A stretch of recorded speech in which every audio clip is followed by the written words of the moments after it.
So we officially have confirmation that Apple's Far Out event, which you guys are going to see showing up right here in that AR screen recording that I have, is going to be on September 7th at 10 a.m. Pacific time, 1 p.m. Eastern time, and I cannot tell you guys how excited I am to see what Apple's going to release. So in this video, let's talk about all the software we expect at this event, all the hardware being released at this event, and then also maybe there's going to be some tidbits in there that we don't know that are going to be released when Apple comes out and says, you know, that one more thing. But let's get into this video.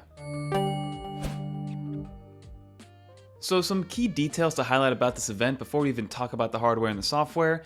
In the 9 to 5 article by Chance, he did mention that this is going to be the first in-person event that Apple's hosting since, the pandemic occurred back in March of 2020. Even though this is considered an in-person event, there should be still some pre-recorded content that Apple's going to show off when it comes to releasing some of this stuff.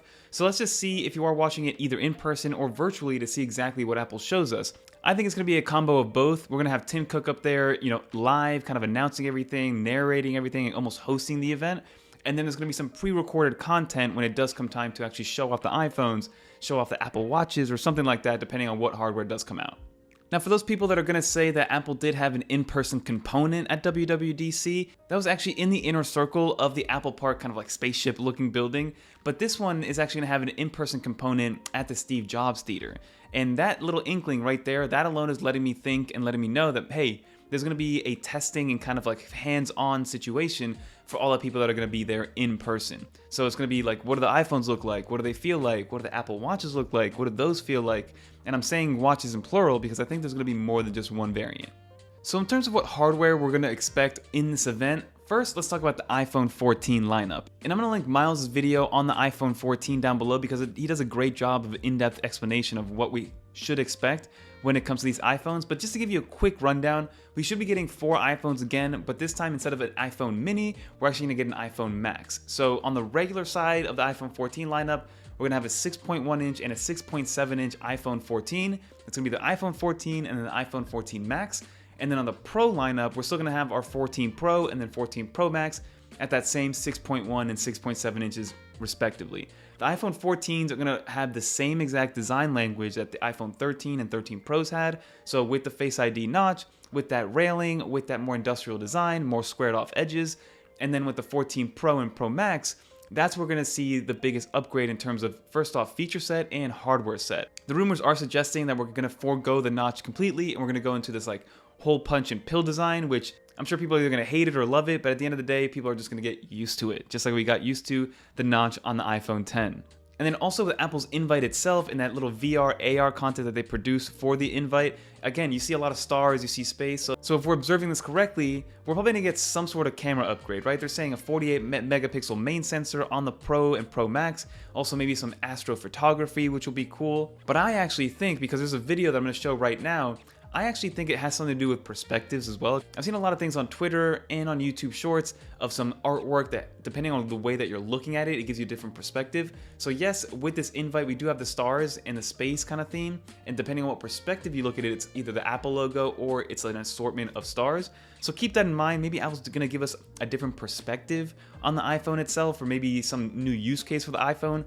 I don't know. We'll see exactly what they got going on there, but that's kind of like my inference on what the iPhone 14 lineup is going to be and what the Apple Invite is portraying. And then in addition to the iPhone 14 lineup, we should be getting a new Apple Watch Series 8. Now there are rumors that there's going to be a Series 8 and then also a Series 8 Pro. Kind of the same idea that Samsung just released with their new Samsung Galaxy watches. They have like a regular version and a Pro, more rugged, more, fitness focused version. So I think that's what Apple's going to do. They're going to have their regular lineup, which will still come in that 41 and 45 millimeters respectively, and then they're going to have a Pro one, which will probably be like a 45 or 47 millimeter one with a different design, more of a squared off design, kind of the same aesthetic as the actual iPhone 14, the iPhone 13, and even the iPhone 12. But let's see what features that's going to bring, because right now the only main leak that we have with either of these Apple Watches is that it's going to have a body temperature sensor, which is, a great addition for people that want to continuously track more and more of their vitals and use this Apple Watch as almost like a medical device versus an actual watch. But again, we should be expecting some Apple Watch to be releasing alongside of these iPhones. And then alongside all this hardware, we should be getting all the software that goes along with it. So we should be getting iOS 16 to the entire public that will either release that same day or the week of September 12th. And then we should also be getting the new version of tvOS and watchOS. But when it comes to iPadOS and macOS, those are probably slated to release in October, so don't think that we're going to get those software releases during this event.